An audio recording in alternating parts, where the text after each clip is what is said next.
പിടിച്ചു കിടന്ന കാലത്ത് നമ്മൾ തമ്മിലുള്ള അന്തരം എനിക്കറിയാമായിരുന്നു. രാധികയോട് സത്യം പറയാതിരുന്നത് വഞ്ചിക്കാനായിരുന്നില്ല, ഇഷ്ടം കൊണ്ടായിരുന്നു. എല്ലാം പറഞ്ഞാൽ നീ നഷ്ടപ്പെട്ടു പോകുമെന്നുള്ള പേടിയുണ്ട്. ജയിൽ കിടക്കുമ്പോഴാ എല്ലാം എന്തൊരു മണ്ടത്തരമാണെന്ന് മനസ്സിലായത്.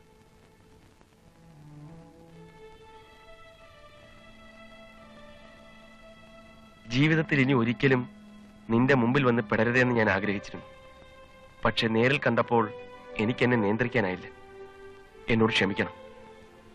ഒന്നും മനഃപൂർവ്വമായിരുന്നില്ല. ഇന്ന് തിയേറ്ററിൽ വെച്ചുള്ള കണ്ടുമുട്ടൽ പോലും മനഃപൂർവ്വമായിരുന്നില്ല. ഞാൻ അറിയാതെ എനിക്ക് ചുറ്റും എന്തൊക്കെയോ നടക്കുന്നുണ്ട്. ആശുപത്രിയിൽ കൊടുക്കാൻ 5000 രൂപയ്ക്ക് വേണ്ടിയാണ് ഞാൻ ഇറങ്ങിത്തിരിച്ചത്.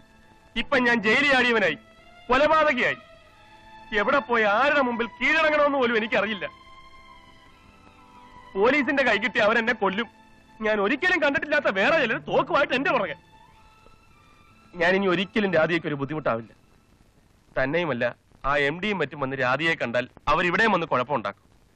വണ്ടിക്കൂലിക്കുള്ള കാശെങ്കിലും ഉണ്ടായിരുന്നെങ്കിൽ. അല്ലേ, വേണ്ട. Thanks a lot.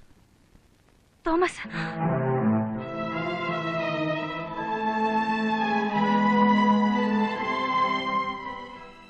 വേണ്ട രാധിക, ഞാനിനി ഇവിടെ നിന്നാൽ രാധികയ്ക്ക് കൂടി ആപത്താണ്. ഏതായാലും മദ്രാസിന് പറ്റിയതല്ല. തോമസിനും എനിക്കും എത്രയും വേഗം ഇവിടെ ഒന്ന് രക്ഷപ്പെടണം. എങ്ങനെയെങ്കിലും നാട്ടിൽ പോയാൽ ഒരു സമാധാനം ഉണ്ടാവും. ജയിലധികാരികളോട് സത്യം പറയണം. അധികം ഒന്നും വൈകിട്ടില്ലല്ലോ. തോമസ്, ഇനി ഒന്നും ആലോചിക്കണ്ട, പോകാം.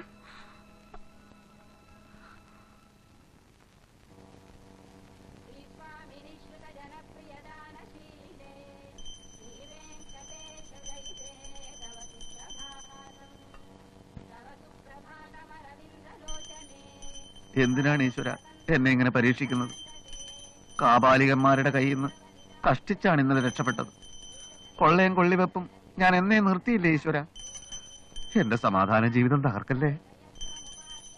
എന്തൊക്കെ പറഞ്ഞാലും എന്റെ പടം TV-യിൽ വരുത്തിയത് കുറച്ച് കടന്നു കൈയായിപ്പോയി. ഏതായാലും വന്നത് വന്നു. ഇനിയും എന്നെ സെൻട്രൽ ജയിലിലേക്ക് അയക്കല്ലേ മുറുഹ.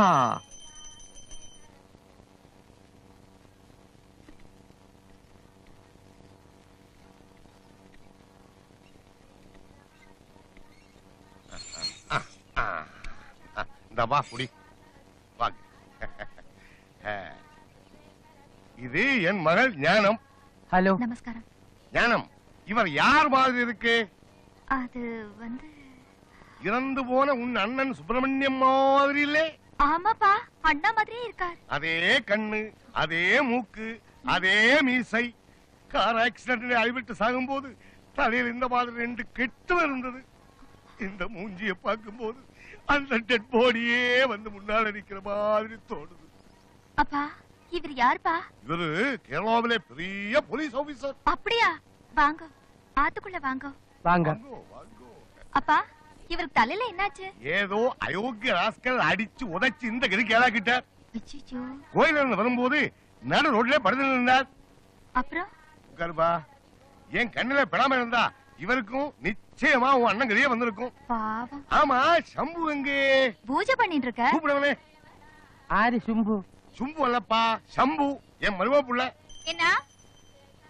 என்ன பூஜை முடிச்சிட்டேளா? சித்த வரேளா? என்ன அப்பா கூட யார் வந்திருக்கான்னு பாருங்க. யாரு வந்திருக்கு? செத்து போன எங்க அண்ணா மாதிரியே ஒருத்தர். அப்படியா?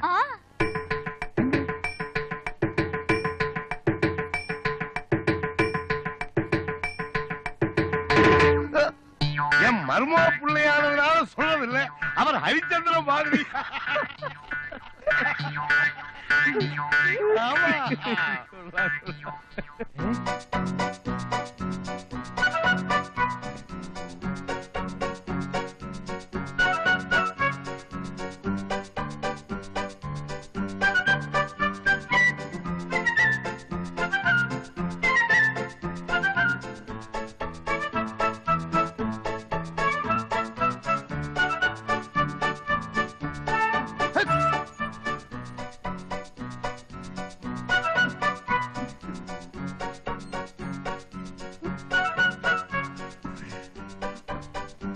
അണ്ണാ! എല്ലാം ഞാൻ വിശദമായിട്ട് പിന്നീട് പറയാം. തൽക്കാലം എന്നെ ഇവിടെ നാട്ടിക്കല്ലേ സാർ.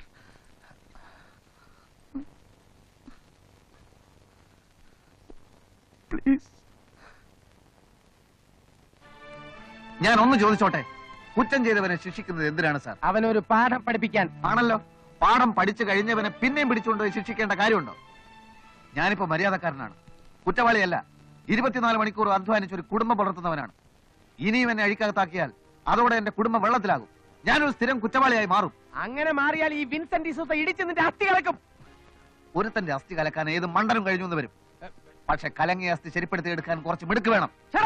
സാർ എത്ര വട്ടം പറഞ്ഞു, ഞങ്ങൾ ആരെയും കൊല്ലാൻ ശ്രമിച്ചിട്ടില്ല. അതൊന്നും പറഞ്ഞിട്ട് കാര്യമില്ല. എന്ത് വന്നാലും ഞാൻ രണ്ടെണ്ണത്തിനെയും പിടിക്കും. എന്നാ പിടിക്ക്. പക്ഷെ നിരപരാധികളായ ഞങ്ങളുടെ മനസ്സിന്റെ ശാപമേറ്റ് സാറും സാറിന്റെ കുടുംബവും നശിച്ച് വെള്ളത്തിലാകും. നോക്കിക്കോ. എന്റെ പ്രശ്നം തനിക്കറിയാമോ? ആഭ്യന്തരമന്ത്രിയുടെ ബന്ധുവായതുകൊണ്ടാണ് എന്നെ കേസ് പിടിക്കാൻ വിട്ടതെന്നും ഞാനിവിടെ ചുമ്മാ ഊരി ചുറ്റിക്കൊണ്ടിരിക്കുകയാണെന്നും ഒക്കെയാണ് പ്രതിപക്ഷത്തെ ദുഷ്ടന്മാർ അസംബ്ലിയിൽ വിളിച്ചു കൂവിക്കൊണ്ടിരിക്കുന്നത്. പാവം മന്ത്രി അമ്മാവൻ പ്രതിപക്ഷത്തിന് ചുട്ട മറുപടി കൊടുക്കാനാവാതെ അമ്മാവൻ കിടന്ന് ശ്വാസം മുട്ടുകയാണ്.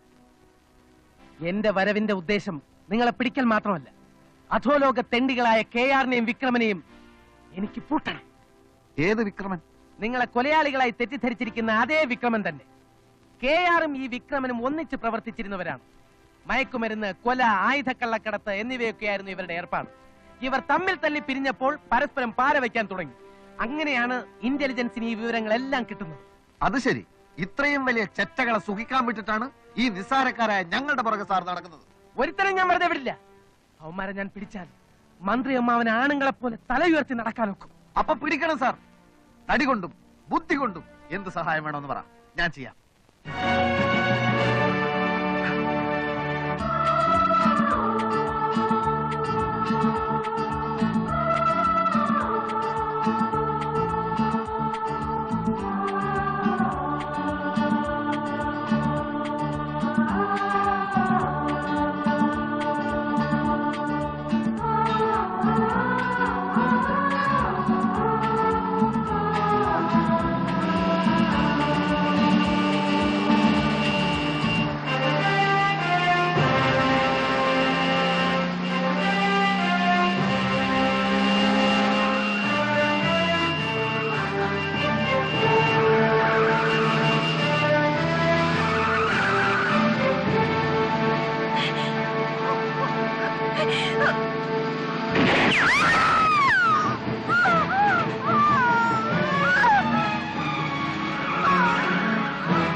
இது சாப்பிட்டு கொஞ்சம் ரெஸ்ட் எடுத்துக்கங்க.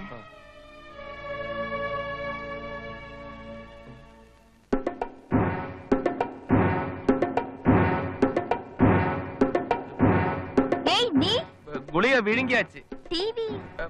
டிவி എന്താണ് ടിവി? டிவில பார்த்தது உன்னதானே? അത് ഞാനല്ലേ, അത് വേറെ ആള്. ഞാൻ അവനല്ലേ.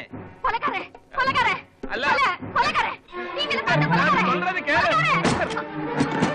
ஐயோ சிஸ்டர் காப்பாத்துங்க. ஐயோ சிஸ்டர் கதவு தர்றீங்க. சிஸ்டர் ஐயோ காப்பாத்துங்க சிஸ்டர்.